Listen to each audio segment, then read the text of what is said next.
Welcome to Pakistani father इंसान reaction में अमीर का दुआ साहब खैरियत से होंगे, जाओगे खुश होंगे आबाद। मेरा नाम आजाद है नाना यार। जी। भारत भाई साहब आप क्या पाकिस्तान पे कब्जा करोगे? इधर तो बलोचियों ने भाई साहब हम पे कब्जा करना शुरू कर दिया है। भाई साहब बलोचियों ने पाकिस्तानी सेना की गाड़ियां, पाकिस्तानी सेना की बंदूकें, पाकिस्तानी सेना की भाई साहब बिल्डिंग पर कर लिया है बहुत ही बड़ा कब्जा। पूरे पाकिस्तान में खौफ कम ना यार, एक तरफ से भारत से भाई साहब खौफ ज्यादा है कि भाई साहब वो कभी हमला ना कर दे। दूसरी तरफ इन बलोचियों ने भाई साहब अब डंडा दे के रखा हुआ है। अब हम क्या बोल सकते हैं इस बारे में, लेकिन अब ये तो वॉच करेंगे तभी पता चलेगा ये क्या बना के रखा हुआ है इन्होंने। वही ये ना, सरकारी चीजों पे कब्जा कर रहे हैं। देख लो भाई साहब भाई ये हो क्या रहा है। और कानून करते हैं स्टार्ट। सोराब शहर पर बलोच लिबरेशन आर्मी का कब्जा हुआ।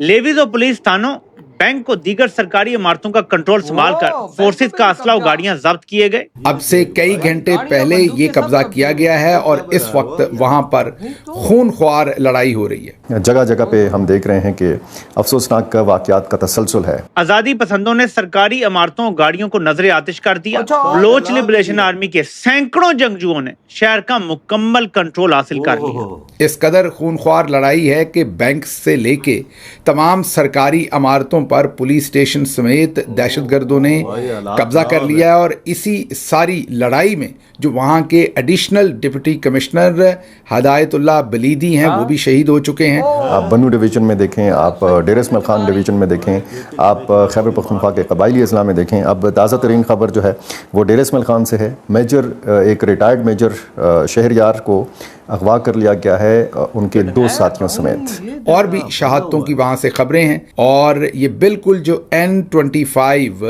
मेन शाहरा है जो कराची और कोयटा को मिलाती है, ये बिल्कुल उसके ऊपर वाक़ है। बहुत ही अहम लोकेशन है इसकी। नमस्कार दोस्तों, मैं हूं सौरभ, एक और नए वीडियो के साथ। दोस्तों बलूचिस्तान वालों ने अब ठान लिया है कि आज़ादी लेकर के जाएंगे, क्योंकि वो छोटे मोटे अब कांड कर नहीं रहे हैं, मतलब बल्कि पाकिस्तानी फौज को पूरी तरह से मजबूर कर दिए हैं वहां से भागने के लिए। और दूसरी तरफ आपको अगर याद होगा तो आर्मी चीफ इनके थे आसिम मुनीर, जो बयान दिया था कि जो बलूचिस्तान हमारे माथे की झूमर है। बलूचिस्तान जो है, जो कि पाकिस्तान की डेस्टिनी है, ठीक है, जो कि पाकिस्तान के माथे का झूमर है। तुम 1500 बंदे कहोगे कि जी हम इसको ले जाएंगे, तुम्हारी अगली 10 दस्तें भी नहीं लेके जा सकती। बलूचिस्तान वालों भी इस चीज को लेकर के सीरियस हो गए कि भाई अब माथे की झूमर ही नहीं बल्कि बिंदी और गले की हार सब पहना करके ये पाकिस्तानी आर्मी को विदा करना है वहां से। तो ये सिलसिला जारी है। तो चलिए देर नहीं करते, सबसे पहले इस वीडियो को देखते हैं। और वीडियो चलेगा तो वीडियो को लाइक जरूर से कर दीजिएगा, चैनल पर नए तो चैनल को सब्सक्राइब कर लीजिएगा, बेल आइकन प्रेस करना ना भूलिए ताकि हर आने वाली लेटेस्ट वीडियो का नोटिफिकेशन आपको मिल सके। और अपने राय कमेंट जरूर से दें। तो चलिए सबसे पहले इस वीडियो को स्टार्ट करते हैं, फिर मिलते हैं वीडियो में। तो ये 2-3 घंटे पहले या 4 घंटे पहले खबरें आना शुरू हुई।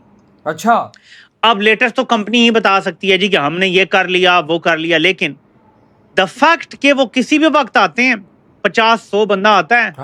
कभी ट्रेन आपकी उठा लेते हैं, कभी आपका पूरा शहर बंद कर देते हैं, मफलूज कर देते हैं, जिसको चाहते हैं मार देते हैं और फिर पहाड़ों में गायब हो जाते हैं। ना ये तो पता ही नहीं चलता। और आप आगे से कह रहे हैं बलूचिस्तान हमारे माथे का झूमर है, और साथ कह रहे हैं वो आपका, मतलब अब मैं क्या कहूँ उसको, वो कहता है जी कि ये एक ऐसा चौकी मार है। जब आपके मंसूबे सिर्फ अपने इक्तदार के होंगे ना, तो मुल्क सिर्फ तबाही की तरफ जाएगा। सोराब एक ऐसी लोकेशन पर भी है जहां एक से ज्यादा हाईवेज गुजर रही है। मतलब इस पॉइंट के ऊपर कब्जा करने का मतलब ये है कि जो पूरी की पूरी आमदोरफ्त है कोयटा और कराची के दरमियान, उसको रोक देना। जो अब तक की इतलात हैं वो ये हैं कि पूरे सोराब सिटी के ऊपर तो दहशतगर्दों ने कब्जा किया ही है, उसके साथ साथ जो हाईवे है सोराब की, उस पर भी उन्होंने नाके लगा रखे हैं। जो मैंने आपको बताया कि कोयटा और कराची की मेन शाहरा है।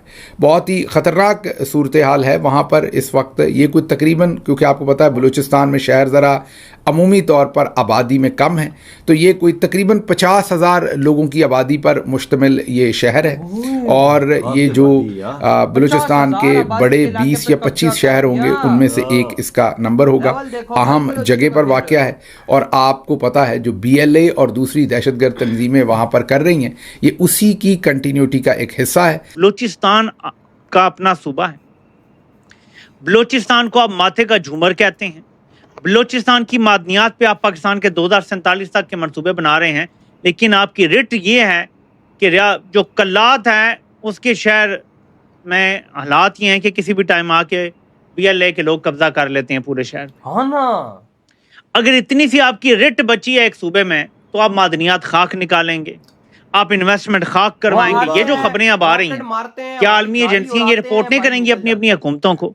और फिर जो इन्वेस्टर होता है वो अपनी पूरी वेटिंग नहीं करेगा, कौन आएगा यहाँ पे सरमायाकारी करने?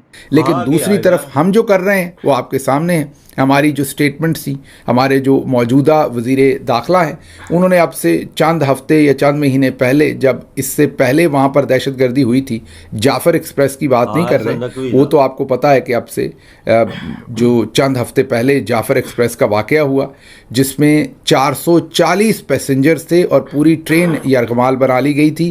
फिर उसके अंदर कहा जाता है कि 100 से ज़्यादा शहादतें हुई जब उस ट्रेन को दहशतगर्दों से छुड़वाया गया। आल्दो कि हमने कोई फुटेज अभी तक उसकी सामने नहीं रखी। हाँ, BLA वालों ने उसकी प्लानिंग की और उस हमले की तमाम फुटेज जो है वो बाद में जारी की। वो एक दहशतगर्द तंजीम है, आप सबको पता है, और उन्होंने ज़ाहिर है खौफ व हरास फैलाने या अपना इम्पैक्ट क्रिएट करने के लिए ये सारी फुटेज जो है वो उन्होंने उस वक्त बनाई होगी। Mean well plan, well orchestrated उन्होंने ट्रेन को यरगमाल बनाया था। बदकिस्मती से हम उस वाक़े को इंटरनेशनल प्रेस के सामने, इंटरनेशनल कम्युनिटी के सामने भी न रख सके। हमें समझ आई कि दहशतगर्दी के वाक़यात को दुनिया के सामने रखना है।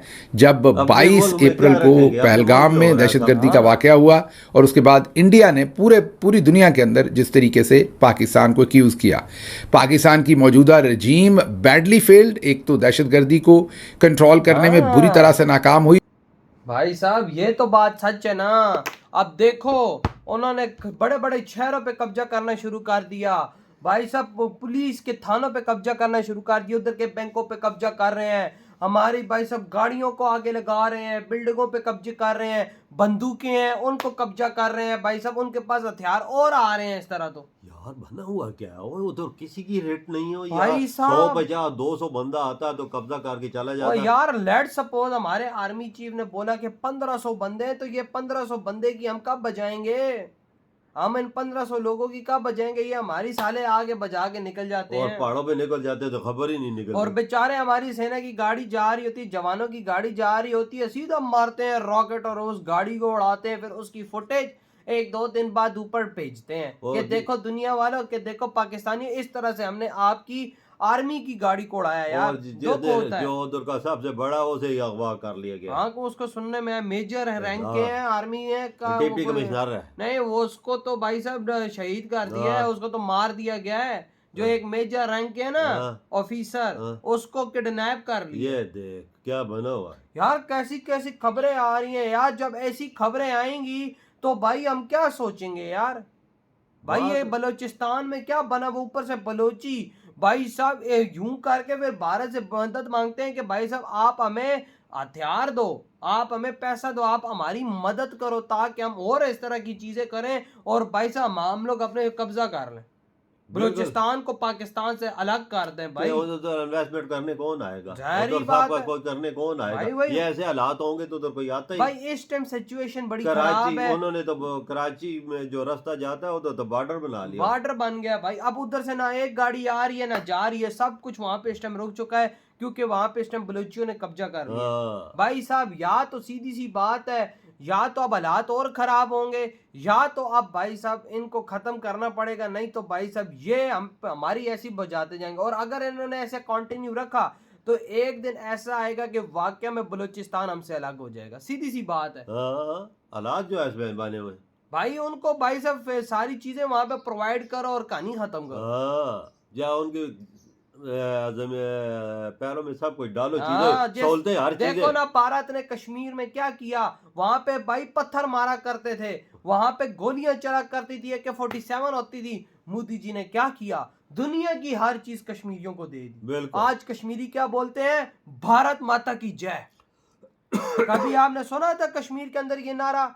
वहां पे अब ये नारा लगता है, कहता है भारत माता की जय। और यहाँ के पाकिस्तानी कश्मीरियों को बोलो भाई हम पाकिस्तान के साथ रहना चाहते, पाकिस्तान जिंदाबाद, नहीं बोलेंगे। मोदी जी ने वो तब किया ना जो दिल्ली में सहूलतें थी ना, दिल्ली में हाँ। तो वो कश्मीरियों को तो दे यही मैं बोल रहा हूँ ना, तो भाई साहब बलोचिस्तान क्यों बिगड़ा हुआ है? इसी बात पे बिगड़ा हुआ है। कि उनको कुछ मिला नहीं। हाँ तो भाई आपके क्या थॉट है, इधर ही वीडियो तुम करते तो तो बात